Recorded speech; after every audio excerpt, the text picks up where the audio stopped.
Do I want to leave that door open? I'm gonna close that door. I am ready to do my general overview of Fortune by Kristin Cast. This is the third novel in the Towerfall series. It follows Amanda and her love interest Declan. They meet through a dating app, and as of the beginning of the story, they've been sexting for 3 months and have not really connected beyond that. And at the start of the story, Amanda's life is in shambles. Read every Towerfall heroine so far. And she accidentally enters Towerfall via a tarot card.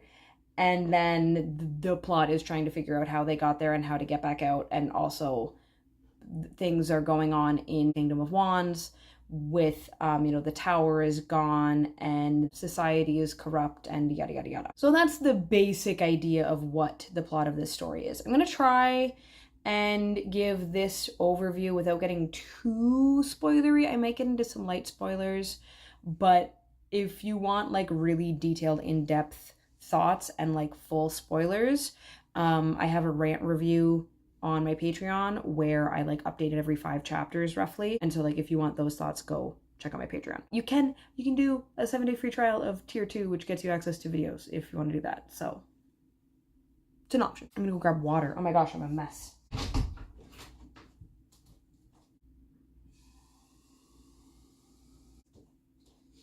I forgot to close the door again. As always with these videos, I will start with what I liked and then I will go into what I didn't like. So what I liked is there were several examples of like really strong, like evocative prose. One example I can think of off the top of my head was a description of the tower as looking like a black spear piercing the pale throat of dawn, which is just like, that's just a great description. Like, congratulations, that was awesome. And so there are a number of descriptions like that where I just genuinely really, really liked them. There were also just like imagery and concepts that I really liked. For example, Amanda at one point tells Declan that she can be his knight in shining armor, which I just like that. I think that's cute. There's also around the like camp that they're in, because the Desert Society is a camp. We'll get to that. But in the camp that they're in, there's this like donkey cat duo where the cat rides the donkey's back, and it's just really cute. So I liked stuff like that throughout the book. And there were also some funny moments. Like there's a bit where I don't remember the whole lead up to it, but one of the characters, Tarek, makes a joke about a camelarchy where society is ruled by donkeys, ruled by camels. And I thought that was funny. So there were like some positives in this book, okay? There were some good things. Unfortunately, my list of things I didn't like is much longer. To start, there was a real lack of agency from our central characters. And so it often felt like the plot was just kind of happening to or around them, and they didn't have a lot of power to really act upon the plot. And so like there's lots of conflicts and mysteries going on in the story, but there's very little that they can do about them until stuff happens that allows them to respond, which just ended up making the book feel very like directionless and kind of dragged out. Even though like it's not that long of a book and like there were things happening, it's just to no effect because the characters couldn't really do anything. Much like Gemma in the previous book, Amanda trips and or falls so many times in this book. I think I counted 8 instances, and about 3 of those directly impacted the plot. Like that's how the plot moved forward, is she like fell or stumbled into something. The dominant theme of the book, we're told, is truth. There's a whole big deal made about how the power from the tower in the Kingdom of Wands came from people speaking truth to it, but that like now the whole society is based around like rehearsal and performance, and so truth is buried. But then in the actual like climax, the way multiple issues are resolved is by remembering. So the themes and the resolution don't match, and I don't understand why it was done that way, because there's a way that the resolution could have been done that would have involved characters like giving confession or saying truths or whatever, and that would have been it would have been a stronger ending because it would have like fit with the established themes, but it also would have been a stronger ending because it would have involved more character agency. As it is, characters are shown memories of things, and that fixes the problem. And so it isn't really like, there isn't a sense of people had to decide to change and enact that change. It just happened. Amanda as a protagonist is kind of an enigma. And I don't mean that she's complicated and hard to understand. I mean that I don't know anything about her. She has what I would call a scattershot backstory, where there's a few instances throughout the book where we're given like one line or a quick reference to something in her backstory. But we're never given any details, or we don't get the how and why of anything. It's just like, here's a what, here's a what, here's a what. And that's all we get. And so we end up with this like kind of array of things from her backstory that are all supposed to like inform and motivate the way she behaves and what her emotional baggage is. But I don't actually know anything about any of them. So it feels really random and hollow. And I just don't know who Amanda is. This is also true to an extent of Declan. Declan, I do at least have more of a clear idea of what his backstory is, but I don't really know who he is outside of his backstory. Like, I know what his job is, I know what his relationship with his family is, and I know about one hobby he has. That's it. I don't really know what Declan is like. And part of that is also like, and this is a problem with Amanda too, is the writing. Like, the characters don't feel consistent in the ways they behave or talk or respond to things. So it's like sometimes they're really abrasive, or sometimes they're really aloof, or sometimes they're very chaotic, or sometimes they're calm and reserved, and it's kind of like, okay, but like, who are they? I just don't have a strong read on them. And then because neither Amanda nor Declan are well like established or developed characters, that then leads to their relationship not working because they have no chemistry. There's nothing for these characters to build together because they as individuals are flat. Also, they fall in love way too fast. Like I said in that opening, that they were sexting for 3 months, but it was literally just sexting. And then from the time they meet in person to the end of their time in Towerfall, I think it's maybe 10 days, if that. It might only be like about a week. But they've fallen in love. I don't know. That doesn't make any sense to me. That seems way too fast, especially because we also don't really see them bonding outside of like dealing with plot stuff and laying out their emotional baggage to each other. We never see them like I guess there's like quick little moments of like some banter, but we don't really see them just like being together. Like, again, there's no chemistry. There's no like, nothing with the relationship feels organic or like it has any depth. And also very arbitrarily from the beginning of when they're in Towerfall, they start out in like a kind of hate to love dynamic, which doesn't make any sense. Like, Amanda's animosity towards Declan just does not track. I don't understand where it's coming from. And it's like it feels very forced for the sake of a trope, where I think maybe the relationship would have benefited if they got to kind of be in each other's corner from the beginning, of them both being like, hey, I know we barely know each other, but also where the fuck are we and what the fuck are we doing? Let's try and help each other. Like, that I think would have been more engaging than just randomly being like, I don't like him and I hate that I find him attractive, because like, what are you talking about? Where is this coming from? And then all of these issues with the characters and their relationship with each other then leads to the third act conflict just like not making sense, because the reason for the third act conflict is related to like Declan, but it doesn't make sense with his backstory or what we know about his job, or like there's no indication anywhere in the text that this would be something he would do. And so it just like comes totally out of nowhere. But then also Amanda's reaction, like she acts like this is an earth-shattering betrayal, but it doesn't make any sense because, and like, again, I'm going to try to do this without spoilers, but basically there was some amount of not even lying, just misleading when they met. But they met 3 months ago on a dating app where they only sexted and specifically did not meet face to face. They didn't want to meet face to face. They just wanted to sext. And they were both being untrue about their actual, like who they are as people, about their actual personalities and passions and interests. So yeah, the whole thing was a lie. But this is like an earth-shattering betrayal. And it just doesn't land because no part of it feels like earned or built up or developed. It's just kind of like, oh, we need a conflict. Here you go. To get into the world building, so the Kingdom of Wands is set in a desert. Fine, sure.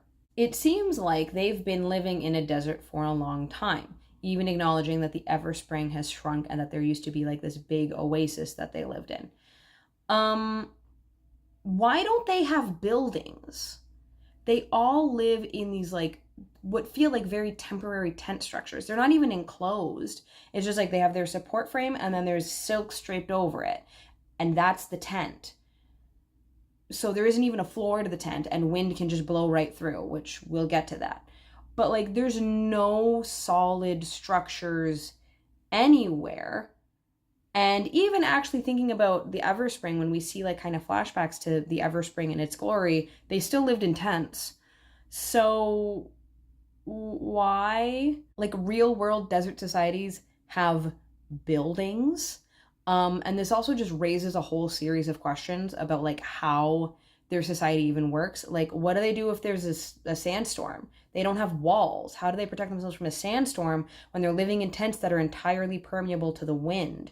What do they do about sun exposure? They don't have any, like, there's no indication that they have anything established to protect themselves from the sun. How do they stay warm at night? How do they stay cool during the day? Their whole bathing setup situation is also just bonkers because it's just a tent, a sand floor, and they've got these big like jugs of water with like, it's like soap and water, so you take a cloth and scrub yourself with it. And then they have smaller jugs of water that you just dump over your head, which doesn't make any sense in terms of the way you would want to conserve water usage when living in a desert, even if there's an oasis nearby. And also it doesn't make sense because like, I don't know if you've ever walked on sand with wet feet or walked on sand that itself was wet. It's awful to try to clean the sand off. Terrible. I would not want to bathe while standing on a sand floor. That sounds horrible. For context, I grew up on an island and I've been to white sand dune beaches. So she's living in a desert with these rolling sand dunes. I'm aware to some extent what being on sand dunes for a prolonged period of time is like. No, which also means that when we see Amanda running a significant distance through the sand, no, she wouldn't do that. Running in sand is really hard. Athletes use it for resistance training. Also, why is this desert society predominantly white? There's only 3 characters there aren't a lot of characters established in this desert society, but there's only 3 characters established where their descriptions or like information about them leads me to believe that they might not be white. Dav is described as having tanned skin, which could be a word choice issue because tanned implies someone went out into the sun and the sun exposure changed the color, like darkened the color of their skin. Whereas if he had described as having tan skin, that indicates his natural skin color is a light brown. There's also one of the queens, Zephyra, I think. I can't keep their names straight. She has deep umber skin, which would indicate that she is brown. And her sister's skin isn't described, but by virtue of the fact that they are sisters, I am assuming that her sister would also be brown. And that's it. There's other characters who are explicitly described as having pale skin, or they have other features that would lead me to believe they are probably pale skinned, like blonde hair, green eyes, blue eyes, stuff like that. So it kind of seems like this is a predominantly white desert society, which is a choice. In terms of the writing itself, the prose in this book suffers from the same problems as the previous books. Way too much repetition of words. I never want to see the word ash or fire or flames or smoke ever again. There's so many fire metaphors and fire imagery and just fire related words used incessantly through this book. They've lost all meaning. But then also repetition of words that we saw repeated in previous books constantly, like warm. And so it's the same issue of it feels like everything is being described the same way, and so nothing stands out, and it just makes the book feel really like bogged down and weighted, and just like it's exhausting to try to read through. And that's not helped by the fact that, again, like the previous books, the sentence structure is extremely repetitive, and also the tone of descriptions is extremely repetitive. Everything is described with kind of the same level of intensity and drama, and so nothing feels intense or dramatic. Even that description that I gave earlier of the tower being compared to a black spear piercing the pale throat of dawn, that's a great description, but it is the same tone as so many other descriptions that it doesn't hit as well as it should. But also there's an issue with tone throughout this book, and the tone of this description doesn't match the scene. If you're comparing something to a spear piercing a throat, that reads as threatening. I should feel dread. I should feel like foreboding from whatever is being compared to this spear piercing a throat. But this is supposed to be a triumphant moment of the tower emerging. So why are we describing it this way? And that's just like an issue that persists throughout the text, of like the descriptions and the tone don't match, or it's just the same tone used all the time with the same language all the time. So it just makes the book feel like just exhausting to read. There's also like the same issues with the smut again. It feels like you took an amalgamation of a bunch of smut scenes from other books and kind of mishmashed them together. So it feels very like by rote and like derivative, honestly.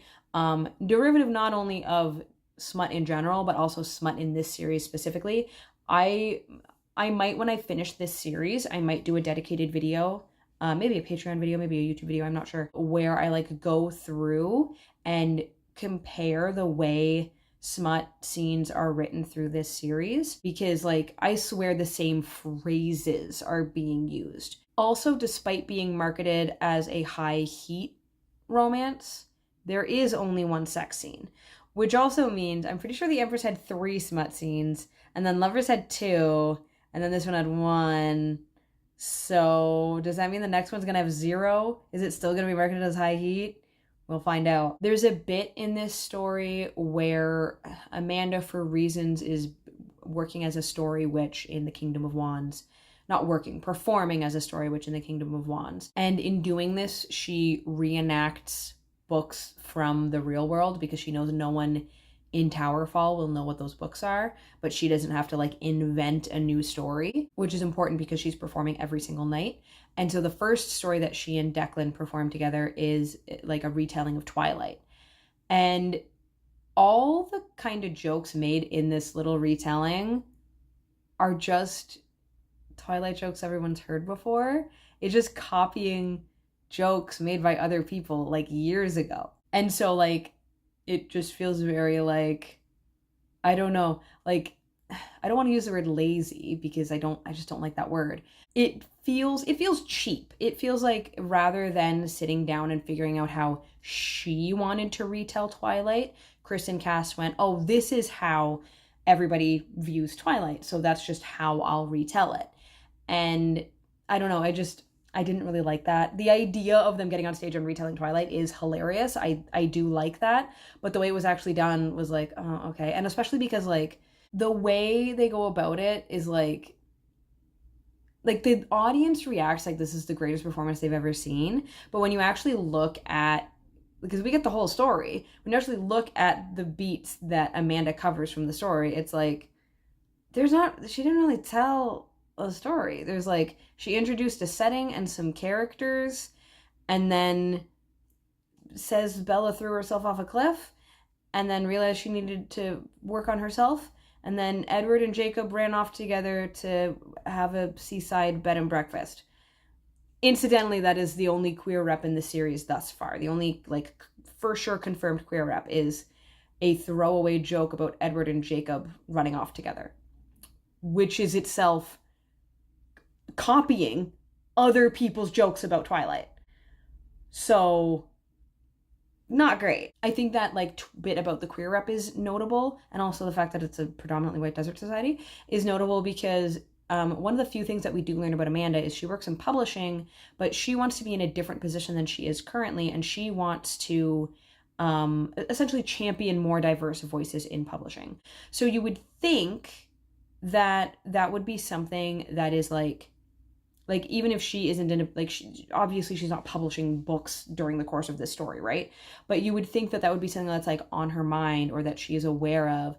And like you'd think that in a story about a character who cares about diversity and supporting people's voices, like uplifting those voices, you'd think that the author of this book would make space for that in this book, since she is highlighting it as an issue in publishing through this book, but she doesn't. And I just think that's very notable. I do also want to talk about the tarot of it all with this book. But first, I'm going to put the cover on screen really quick so you can see the cover of the book when I talk about the cover of the book. And then I want to show you some of my tarot cards, or at least one of my tarot cards.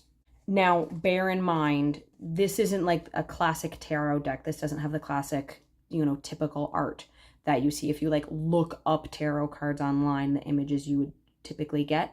But this gives you an idea of what a card would typically look like. This is Wheel of Fortune, which is the source of the title of this book, and it is the card that takes them to Towerfall. Fortune refers to Wheel of Fortune. This is a card about balance and change and fate, and it's about the good comes with the bad comes with the good. And the wheel will keep turning and things will keep changing.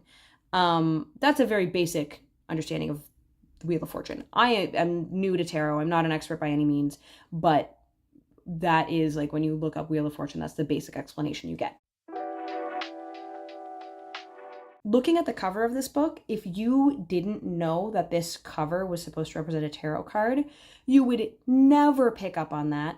And certainly, like I get, yes, of course it's a romance novel cover, so it's going to look like a romance novel cover, but the fact that these covers are supposed to represent the tarot cards, I think it's really notable that the actual tarot card is such a small element of the cover. And I think it would have been interesting if obviously this isn't Kristin Cast's decision, but I think it would have been interesting if the cover designer had instead chosen to incorporate Amanda and Declan into the cover design. Because like, at least on my Wheel of Fortune, there's figures on the Wheel of Fortune. So like, it's not unreasonable to have included characters on the cover in Wheel of Fortune. And I'm just thinking of this now. It could have been like a sense of like, because Amanda and Declan, a thing that they bond over is that they're both always putting on a persona and always trying to be who people want them to be.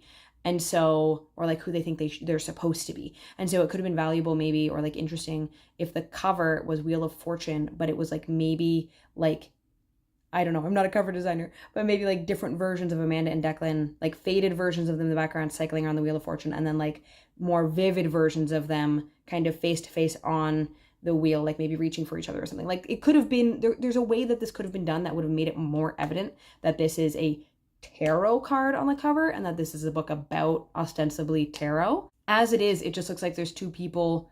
Like honestly, when I glance at this cover, I think it looks like there's two people having an intimate moment in front of, like maybe in a flower garden in front of a window. That's what it looks like to me. And I know that it's supposed to be a tarot card. So I can't imagine someone who has zero context for this cover what they think the imagery on it actually is. Now, to get into the suit for this book, the minor arcana represented by the Kingdom of Wands is Wands. Each suit has like kind of a broad meaning or theme or like a thing that it keeps referring back to through all the numbers for that suit. And in this book, the claim is that the Kingdom of Wands is about truth, which would thus imply that Wands as a tarot suit is about truth. But per my tarot guidebook, and again, I'm not an expert, and I did look this up on other tarot sites as well, so I have like 3 or 4 reference points for this, but per what my book says, Wands are about our energy, the drive that keeps us moving to fulfill our dreams and our soul's calling. And other sources I looked at said that Wands is about like passion, drive, creativity. It's like, it's the thing that moves you forward, which doesn't have anything to do with truth. It also doesn't have anything to do with memory.